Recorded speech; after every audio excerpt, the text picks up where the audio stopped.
Si tu veux occuper mon fauteuil, Ethan, tu dois d'abord connaître les personnes qui font vivre cette entreprise. Victoria Montgomery referma le dossier devant son fils et désigna la fenêtre de son bureau. En contrebas, des centaines d'employés entraient et sortaient de l'immeuble sans imaginer que le futur président de la société observait chacun de leurs mouvements. « Je connais les rapports, les départements et les résultats, » répondit Ethan. « Tu connais les chiffres. Moi, je veux que tu connaisses les comportements. » Victoria lui expliqua sa condition. Pendant 6 mois, Ethan travaillerait comme agent de sécurité à l'accueil. Personne ne connaîtrait sa véritable identité. Il porterait des vêtements simples, arriverait dans une voiture ordinaire et obéirait aux mêmes règles que les autres employés. Et si j'accepte? Alors, peut-être prouveras-tu que tu es prêt à diriger. Le lundi suivant, l'héritier milliardaire apparut dans le hall, vêtu d'un uniforme bleu, avec un simple badge et des chaussures dépourvues du moindre luxe. Son véritable nom figurait toujours sur son badge, mais personne ne fit le lien entre Ethan Montgomery et le nom de famille de la présidente. Pour tout le monde, ce n'était qu'une coïncidence. Dès les premières heures, il remarqua quelque chose qu'aucun rapport ne révélait. Certaines personnes franchissaient la porte sans répondre à son salut. D'autres lui tendèrent des sacs, des cartons et des gobelets vides, comme si cela faisait également partie de ses fonctions. « Garde ça jusqu'à mon retour », ordonna Vanessa Reed, en déposant un lourd dossier dans ses bras. Vanessa était coordinatrice marketing. Élégante, sûre d'elle et admirée par beaucoup, elle aimait parler de promotion, de voyages et de personnes influentes. Pourtant, lorsqu'elle s'adressait aux employés du nettoyage, de l'accueil ou de la sécurité, sa voix changeait. « Tu ne m'as pas entendu ? Ouvre la porte plus vite », se plaignit-elle ce matin-là. Tout au long de la première semaine, il mémorisa chaque geste. Un responsable s'excusa après l'avoir bousculé. Une secrétaire le remercia d'avoir retrouvé un document égaré. Un cadre passa 5 jours sans jamais le regarder dans les yeux. La 3e semaine, une tempête frappa la ville. Le vent projetait la pluie contre les portes vitrées, et les employés arrivaient de mauvaise humeur. Vanessa entra en se plaignant des embouteillages et plaça son parapluie mouillé dans les mains d'Ethan. « Emporte-le quelque part où il ne risquera pas d'abîmer mon manteau. » Avant qu'il puisse répondre, elle se dirigea vers les ascenseurs. Quelques minutes plus tard, une jeune femme aux cheveux sombres apparut en courant, protégeant une boîte de documents avec son propre manteau. En entrant, elle remarqua l'eau accumulée près de la porte et manqua de glisser. Ethan lui attrapa le bras juste à temps. « Ça va ? » ?»« Oui, grâce à toi. » Elle respira avec soulagement, remit les papiers en ordre et sourit. Naomi Carter, service financier. Ethan, sécurité. Je sais, tu dis toujours bonjour même quand personne ne te répond. À l'heure du déjeuner, Ethan resta dans le hall parce que l'autre agent de sécurité était en retard. Lorsqu'il put enfin s'asseoir, il ne trouva dans son sac qu'une bouteille d'eau. Naomi apparut avec 2 repas. « J'ai commandé une portion beaucoup trop grande, » dit-elle en déposant une boîte à côté de lui. « Ce serait du gaspillage de la jeter. » Ethan comprit qu'il ne s'agissait que d'une excuse bienveillante. « Tu as l'habitude de nourrir des inconnus ? » ?»« Seulement ceux qui m'empêchent de tomber les jours de pluie. » Naomi s'assit à côté de lui et parla sans montrer la moindre précipitation. Elle lui raconta son travail, l'excès de tableaux financiers, et parla de sa grand-mère, Helena, qui l'avait élevée depuis son enfance. Ethan lui révéla seulement qu'il souhaitait en apprendre davantage sur les gens et que cet emploi était important pour son avenir. À partir de ce jour, leurs rencontres devinrent fréquentes. Naomi arrivait quelques minutes plus tôt pour discuter. Parfois, elle lui apportait du café. D'autres matins, elle s'arrêtait simplement pour lui demander s'il allait bien. Elle traitait tout le monde de la même manière. Elle connaissait le nom des employés du nettoyage, aidait les stagiaires et ne permettait jamais que quelqu'un soit humilié devant elle. Un après-midi, Vanessa se disputait avec un jeune homme chargé des livraisons. « Tu devrais savoir qui je suis avant de me faire attendre. Il ne fait que respecter la procédure, Vanessa. Je ne t'ai pas demandé ton avis. Peut-être pas, mais le respect n'a pas besoin d'invitation. » Vanessa saisit son colis et partit, furieuse. Ethan avait observé la scène de loin. Naomi n'avait pas élevé la voix et n'avait pas tenté d'impressionner qui que ce soit. Elle avait simplement défendu quelqu'un qui ne possédait pas l'autorité nécessaire pour se défendre. Un vendredi soir, Naomi quitta l'immeuble bien après les autres. Ethan remarqua qu'elle portait des sacs de course, une boîte de médicaments et plusieurs documents. « Je peux t'aider » Tu as déjà travaillé toute la journée. Il porta les sacs jusqu'au parking. La voiture de Naomi était ancienne et possédait une portière qu'il fallait claquer 2 fois. Elle rit en remarquant le regard curieux d'Ethan. Elle n'est pas élégante, mais elle fonctionne encore. Elle semble avoir beaucoup de personnalité. Énormément, surtout lorsqu'elle décide de ne pas démarrer. Ethan sourit, mais remarqua que Naomi regardait l'heure avec inquiétude. Elle devait rentrer rapidement chez elle, préparer le dîner d'Elena et relire un rapport avant le lendemain matin. Même épuisée, elle refusait de se plaindre. Pour elle, assumer ses responsabilités était une manière silencieuse de témoigner son amour et sa reconnaissance. Pendant qu'ils rangèrent les courses, Ethan l'interrogea sur les médicaments. Naomi lui expliqua qu'Elena avait besoin de soins quotidiens. Les dépenses étaient élevées, raison pour laquelle elle faisait des heures supplémentaires chaque fois qu'elle le pouvait. Ça doit être épuisant de tout porter toute seule. Ma grand-mère ne m'a jamais laissé seule. Maintenant, c'est à mon tour de prendre soin d'elle. Les jours suivants, il remarqua des détails qui lui auraient auparavant échappé. Naomi cachait sa fatigue derrière son sourire, refusait des invitations pour économiser de l'argent et apportait son déjeuner de chez elle, afin de ne pas dépenser au restaurant de l'entreprise. Malgré cela, elle ne se plaignait jamais. « Naomi, tu comptes transformer l'accueil en lieu de rendez-vous » demanda Vanessa devant plusieurs collègues. « Je ne fais que discuter. »« Avec l'agent de sécurité ?»« Avec Ethan. » Les collègues rirent, s'attendant à voir Naomi embarrassée. Elle resta pourtant calme. Son poste ne change pas la valeur de notre conversation. Quelques semaines plus tard, la voiture de Naomi tomba en panne à la sortie de l'entreprise. Ethan l'aida à la pousser jusqu'à une place sécurisée et lui proposa de la raccompagner. Elle hésita, puis accepta. Pendant le trajet, elle reçut l'appel d'une voisine. Elena se sentait faible et avait besoin de compagnie. Ethan changea immédiatement d'itinéraire. « Tu n'es pas obligée de venir avec moi, » dit Naomi. « Tu ne devrais pas affronter cela toute seule. » La maison était petite, bien rangée et remplie de photographies. Elena était assise près de la fenêtre. En apercevant sa petite fille, elle sourit, mais reporta rapidement son attention sur Ethan. « Alors, c'est lui, le jeune homme de l'accueil ?» « Je n'ai mentionné son nom que quelques fois par jour, » corrigea Elena. Il resta jusqu'à ce qu'Elena se sente mieux. Il aida à préparer du thé, rangea les courses et écouta des histoires sur l'enfance de Naomi. Avant son départ, Elena lui prit la main. « Ma petite fille prend soin de tout le monde, mais elle laisse rarement quelqu'un prendre soin d'elle. Peut-être qu'elle a simplement besoin d'avoir confiance. » Dans l'immeuble, cependant, Vanessa observait chacun de leurs rapprochements. Elle n'éprouvait aucun véritable intérêt pour Ethan, mais ne supportait pas d'être ignorée. Habituée à recevoir de l'attention, elle décida de prouver qu'elle pouvait le conquérir. Le lendemain matin, elle apparut à l'accueil avec un café et un sourire exagéré. « Je t'ai apporté ça. » Ethan l'accepta par politesse, même s'il savait qu'elle ne lui avait jamais demandé ce qu'il aimait. Naomi vit la scène en entrant. Son sourire s'effaça pendant un instant, mais elle lui souhaita bonjour comme d'habitude. Ce qu'il ignorait encore, c'est que, le soir même, Vanessa retournerait à l'étage de la direction pour récupérer son téléphone oublié. En passant devant le bureau de Victoria, elle entendrait une conversation capable de transformer sa curiosité en ambition, et tout commencerait par un seul mot. « Mon fils ». Vanessa s'arrêta dans le couloir. La porte du bureau était entr'ouverte, et la voix de Victoria lui parvenait clairement. « Je suis fière de toi, mon fils.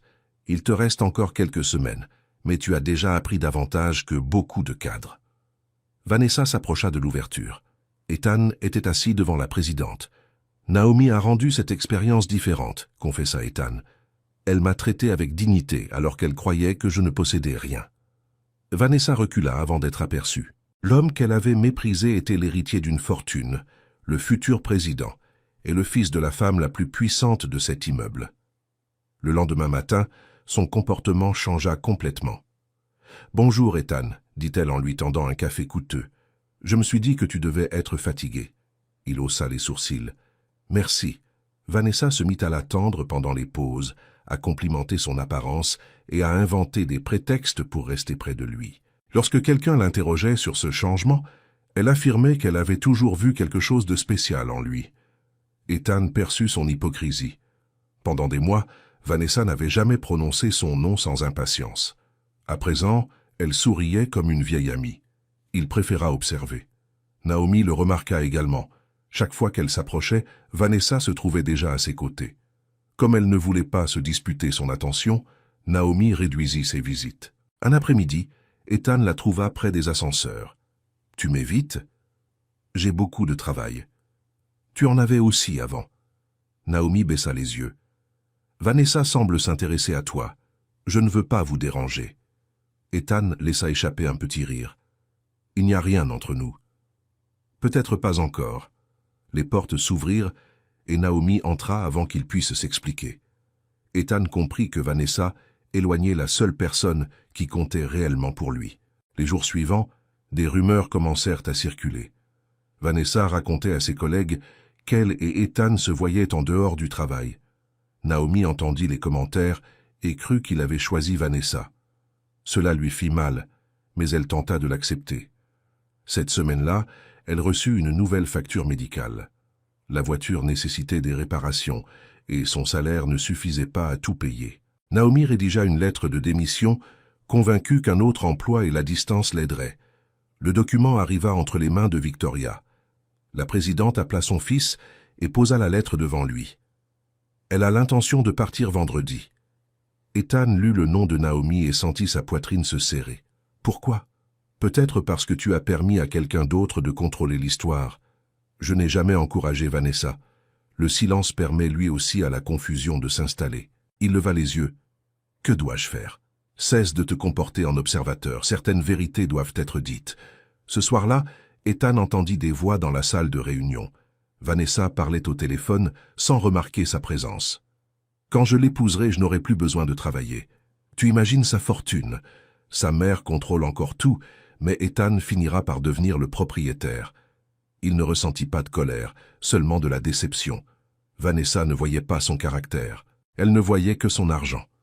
Le lendemain, elle apparut avec une boîte élégante. « Je t'ai acheté une montre. » Ethan ne l'accepta pas. « Nous devons parler. » Des employés se trouvaient à proximité. Vanessa sourit. « Bien sûr.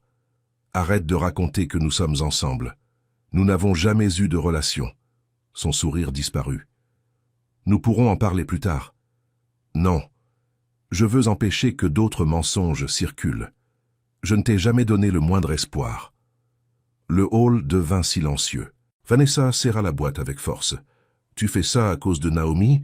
Je le fais parce que c'est la vérité. » Humiliée, elle partit sans répondre. Naomi avait assisté à la conversation de loin et ressenti du soulagement, mais aussi de la culpabilité pour avoir douté de lui. Cet après-midi-là, la pluie tomba avec violence. La voiture de Naomi ne démarra pas, et elle marcha jusqu'à l'arrêt de bus. Assise, elle se mit à pleurer, épuisée par les factures et les responsabilités. Ethan apparut quelques minutes plus tard et s'assit à côté d'elle. « Tu comptais partir sans rien me dire ?» Naomi essuya son visage. « Victoria t'a montré ma lettre ?»« Oui. J'ai besoin de recommencer ailleurs. Loin de moi ?» Elle inspira profondément. « Tu mérites quelqu'un qui a moins de problèmes. Pourquoi continues-tu à décider de ce que je mérite ? Parce que ta vie peut être meilleure. Ma vie est devenue meilleure lorsque tu y es entré. » Naomi resta silencieuse. La pluie frappait le toit métallique. « J'ai peur de dépendre de quelqu'un et de tout perdre à nouveau, » admit-elle. Ethan lui prit la main. « Moi aussi j'ai peur. Mais je préfère affronter cela avec toi. » Elle le regarda. « Et Vanessa ?» ?»« Il n'y a jamais eu de Vanessa. » Naomi sourit à travers ses larmes. « Cela aurait pu être expliqué plus tôt. Je sais. Je suis encore en train d'apprendre. » Il posa son manteau sur ses épaules. De l'autre côté de la rue, Victoria les vit se tenir la main et sourit.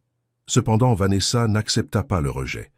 Chez elle, elle ouvrit des photographies prises en secret à l'étage de la direction. Sur l'une d'elles, Ethan serrait Victoria dans ses bras. Sur une autre, tous les deux examinaient des documents. Envahie par la jalousie, elle envoya anonymement les images aux employés, accompagnés du message. « L'agent de sécurité n'est pas celui que vous imaginez. » Le lendemain matin, les spéculations commencèrent. Certains pensaient qu'Ethan était un membre de la famille de la présidente. D'autres affirmaient qu'il était enquêteur. Naomi vit une photographie et partit à la recherche d'Ethan. « Y a-t-il quelque chose que tu dois me dire ?» Il prit une profonde inspiration. « Oui, mais je veux tout expliquer au bon moment. » Avant qu'elle puisse répondre, tout le monde reçut une convocation pour une réunion générale. Victoria monta sur scène. Ethan resta près de l'entrée, vêtu d'un costume sombre. Pendant 6 mois, cette entreprise a vécu une expérience qui a révélé bien plus que des résultats. Quelqu'un a travaillé parmi vous sans aucun privilège, observant la façon dont chacun traitait ceux qui semblaient ne posséder aucun pouvoir. Des murmures parcoururent l'auditorium. « Ethan, viens jusqu'ici. » Il se dirigea vers la scène. Naomi sentit son cœur s'accélérer. Victoria prit la main de son fils. « Je vous présente Ethan Montgomery, mon fils unique et le futur président de cette entreprise. » Des exclamations retentirent. Les personnes qui l'avaient ignoré baissèrent la tête.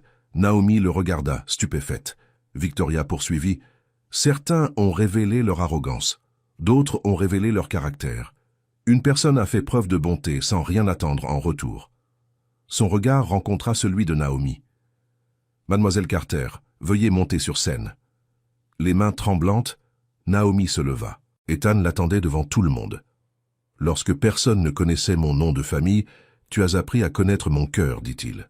Lorsque tu pensais que je n'avais aucune importance, tu as partagé avec moi ta nourriture, ton temps et ton amitié.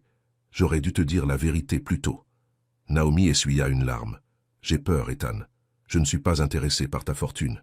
C'est précisément pour cela que je t'aime. » L'auditorium applaudit. Ethan lui prit les mains et promit qu'il n'y aurait plus aucun secret.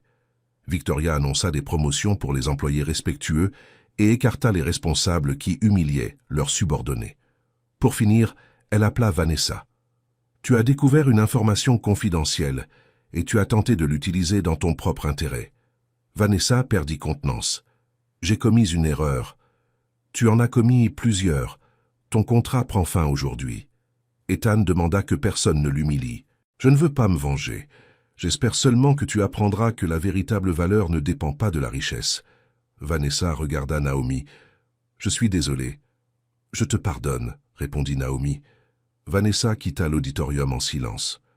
Lorsque les portes se refermèrent, Ethan se tourna vers Naomi. Devant tout le monde, il s'agenouilla et ouvrit une boîte. « J'ai commencé cette expérience en cherchant la vérité, et je t'ai trouvé. Naomi Carter, acceptes-tu de construire une vie avec moi ?» Elle porta les mains à son visage en pleurant. « Oui. » Elena suivait toute la scène par vidéo et pleurait de joie devant l'écran, silencieusement. Ethan passa la bague à son doigt et Victoria les prit dans ses bras pendant que l'auditorium tout entier applaudissait.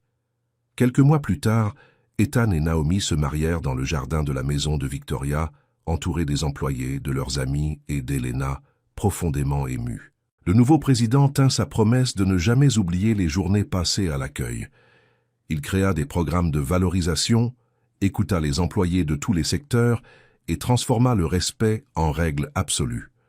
Naomi resta simple, dévouée et présente, rappelant à son mari que le leadership commençait par l'attention portée aux autres. Vanessa, loin de là, reconstruisit sa vie avec humilité. Au coucher du soleil, Ethan serra la main de son épouse et comprit la plus grande leçon. Les titres impressionnent pendant quelque temps, mais seule la bonté demeure lorsque personne ne regarde.